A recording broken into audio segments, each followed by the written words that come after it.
بسم اللہ الرحمن الرحیم۔ السلام علیکم، آپ دیکھ رہے ہیں الف نیوز اور میں ہوں آپ کے ساتھ ماجد علی۔ شامل کرتے ہیں پاکستان اور دنیا بھر سے بریکنگ نیوز ہیڈ لائنز۔ اسرائیلی وزیراعظم کا بھارتی دورہ اچانک منسوخ، خطے میں کشیدگی میں اضافہ۔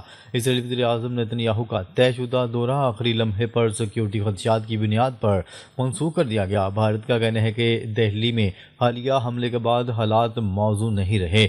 منسوخی نے خطے میں سیاسی و عسکری حلقوں کو چونکا دیا ہے۔ تجزیہ کاروں کے مطابق یہ فیصلہ ممکنہ علاقائی کشیدگی سے جڑا ہوا ہو سکتا ہے۔ صورتحال نے بھارت اور اسرائیل کے تعلقات پر بھی سوالات کھڑے کر دیے ہیں۔ بھارت پاکستان سرحد پر ہائی الرٹ، فوجی نقل و حرکت میں تیزی۔ بھارتی فورسز کو سرحدی علاقوں میں مکمل ہائی الرٹ پر رکھا گیا ہے۔ متاثرہ علاقوں سے آبادی کو محفوظ مقامات پر منتقل کیا جا رہا ہے۔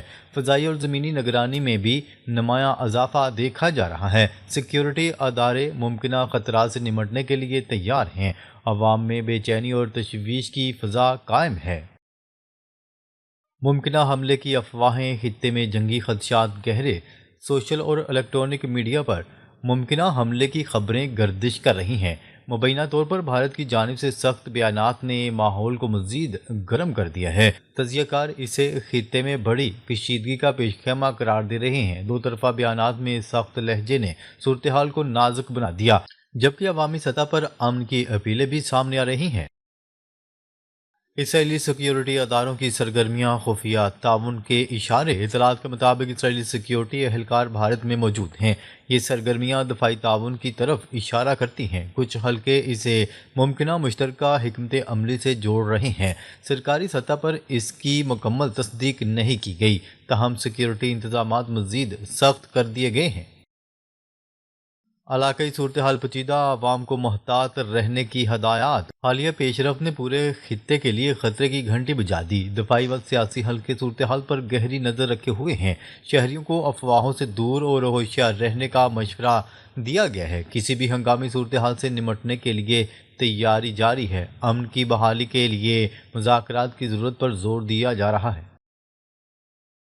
شی جن پنگ نے ڈونلڈ ٹرمپ کو کھلی دھمکی دے دی، تائیوان ہماری ریڈ لائن ہے۔ چین کا صدر شی جن پنگ نے امریکی صدر ڈونلڈ ٹرمپ کو فون کال پر سخت وارننگ دے دی۔ انہوں نے صاف کہا ہے کہ تائیوان چین کی ریڈ لائن ہے، اس پر کوئی بات چیت نہیں ہوگی۔ یہ دوسری عالمی جنگ کے بعد پہلی بار ہوا ہے کہ چینی صدر شی جن پنگ نے امریکی صدر کو اس انداز میں دھمکی دی ہے۔ کال کا مقصد ڈونلڈ ٹرمپ اور امریکہ کا واٹر ٹیسٹ کرنا تھا کہ وہ کتنی دور تک جا سکتے ہیں۔ اگر امریکہ نے سرحد پار کی تو چین دنیا کا نقشہ ہی بدل دے گا۔ تائیوان پر جھکے تو بات، نہ جھکے تو جنگ۔ شی جن پنگ نے ڈونلڈ ٹرمپ سے کہا ہے کہ تائیوان پر گفت و شنید کی کوئی گنجائش نہیں۔ یہ معاملہ نان نیگوشیبل ہے، اس پر کوئی کمپرومائز نہیں ہوگا۔ چین نے واضح کر دیا ہے کہ اگر امریکہ نے تائیوان کو ہتھیار دیے یا اس کی حمایت کی تو سب کچھ تباہ کر دیں گے۔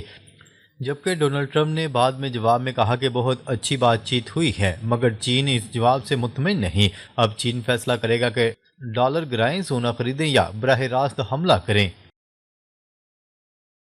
تائیوان کے معاملے پر جاپان کو چین کی کھلی دھمکی۔ جاپان کا کہنا تھا کہ تائیوان پر حملے کی صورت میں چین پر میزائل برسائیں گے۔ چین نے فوراً جواب دیا۔ 75 لاکھ چینی سیاحوں کی جاپان کی بکنگ منسوخ، فلائٹس کینسل۔ چینی سفیر کو طلب کر کے جاپان کو وارننگ دی گئی۔ چین کا پیغام، جاپان کی آبادی پہلے ہی ختم ہو رہی ہے، تائیوان کے معاملے پر مکمل ختم ہو جائے گی۔ امریکہ کو بھی کہا گیا ہے کہ اپنے اتحادیوں کو لگام دو ورنہ حالات کشیدہ ہو جائیں گے۔ 2027 تک تائیوان چین کے قبضے میں ہوگا، سی آئی اے رپورٹ لیک۔ امریکی خفیہ ایجنسی سی آئی اے کی ایک رپورٹ کے مطابق چین 2027 تک تائیوان پر قبضہ کر لے گا۔ چین نے پہلے ہی دنیا کو بتا دیا کہ تائیوان اس کا حصہ ہے اور کوئی روک نہیں سکتا۔ روس نے بھی اعلان کیا کہ تائیوان کے معاملے پر چین کو ہر قیمت پر سپورٹ کریں گے۔ دونوں ممالک مل کر پوری دنیا سے لڑ سکتے ہیں اور تباہ کر سکتے ہیں۔ اب چین نے ڈونلڈ ٹرمپ کو فون کر کے یہ وارننگ دنیا بھر کے لیڈروں کے لیے دی ہے۔ ڈونلڈ ٹرمپ کی ٹیرف پالیسی ناکام ہونے کی صورت میں امریکی عوام کو نقصان۔ ڈونلڈ ٹرمپ نے چین پر بھاری ٹیرف لگائے مگر چین نے قیمتیں کم نہیں کی۔ چینی سامان اب بھی امریکہ جا رہا ہے۔ اضافی ٹیکس امریکی تاجر اور عوام ادا کر رہے ہیں۔ ڈونلڈ ٹرمپ نے خود مارکیٹ کریش میں $14.5 ارب روپے کا نقصان اٹھایا۔ چین کے پاس تیل، سویابین، ٹیکنالوجی اور گولڈ کا زبردست ذخیرہ موجود ہے۔ امریکہ کی معیشت دباؤ میں ہے جبکہ چین تیزی سے سپر پاور بن رہا ہے۔ پاک افغان کشیدگی، فضائی حملوں کے دعووں پر نئی سفارتی جنگ۔ طالبان ترجمان نے دعویٰ کیا ہے کہ پاکستان نے افغانستان کے صوبوں پکتیاکا، خوست اور کنٹر میں فضائی حملے کیے۔ ان حملوں کو افغانستان کی خود مختاری پر براہ راست حملہ قرار دیا گیا ہے۔ پاکستان کی جانب سے اب تک نہ تصدیق کی گئی ہے اور نہ ہی تردید۔ طالبان نے مناسب وقت پر جواب دینے کی دھمکی دے دی ہے۔ صورتحال دونوں ممالک کے درمیان بڑھتی ہوئی کشیدگی کی عکاس ہے۔ طالبان نے پاکستان پر بڑا الزام عائد کرتے ہوئے کہا ہے کہ پاکستانی کارروائیاں غلط انٹیلیجنس پر مبنی ہیں۔ طالبان کے مطابق پاکستانی فورسز کے اقدامات ناقص معلومات کی بنیاد پر کیے گئے۔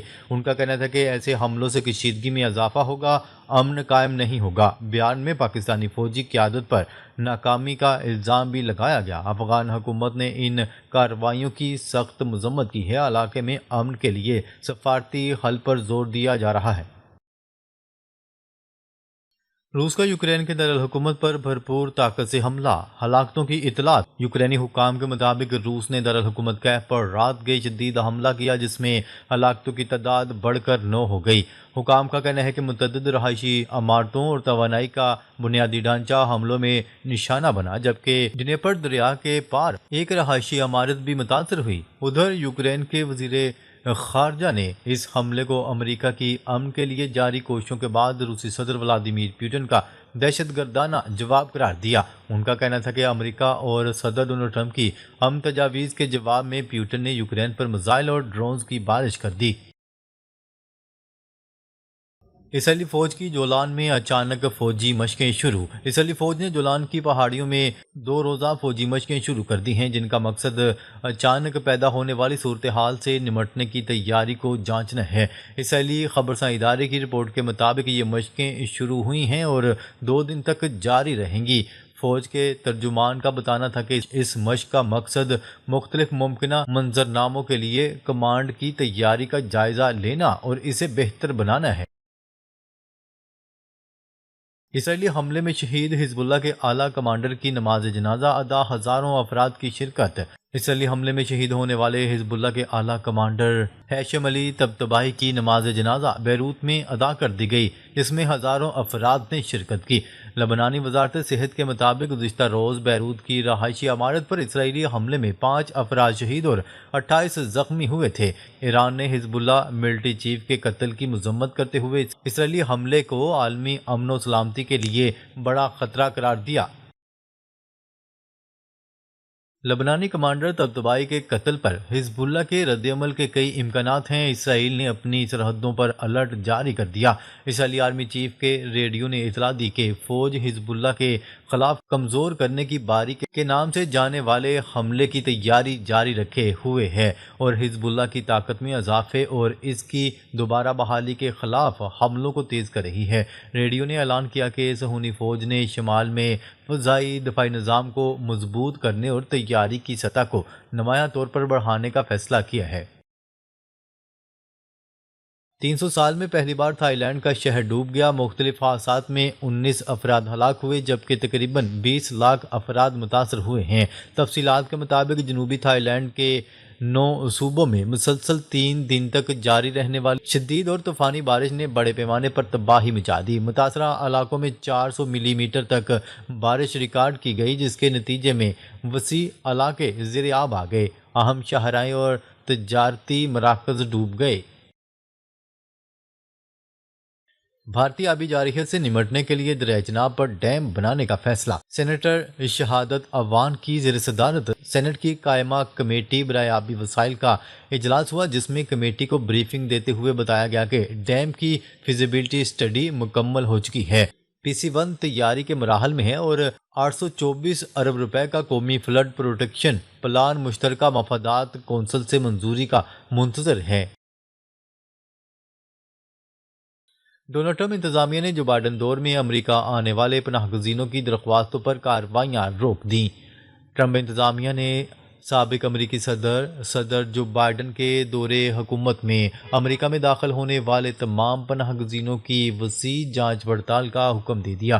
غیر ملکی خبرساں ایجنسی کی رپورٹ کے مطابق جو بائیڈن دور کے پناہ گزینوں کے لیے گرین کارڈ کی درخواستوں پر کارروائی روک دی گئی ہے۔ ذرائع کا بتانا ہے کہ امریکی حکومت کے اندرونی میمو میں سابق صدر جو بائیڈن کے دور حکومت میں داخل ہونے والے تمام پناہ گزینوں کی وسیع جانچ پڑتال کا حکم دیا ہے۔ ناظرین، اب تک کے لیے اتنا ہی۔ مزید خبریں لے کر بہت جلد آپ کی خدمت میں حاضر ہوں گے، تب تک کے لیے اپنا خیال رکھیے گا۔ اللہ نگہبان۔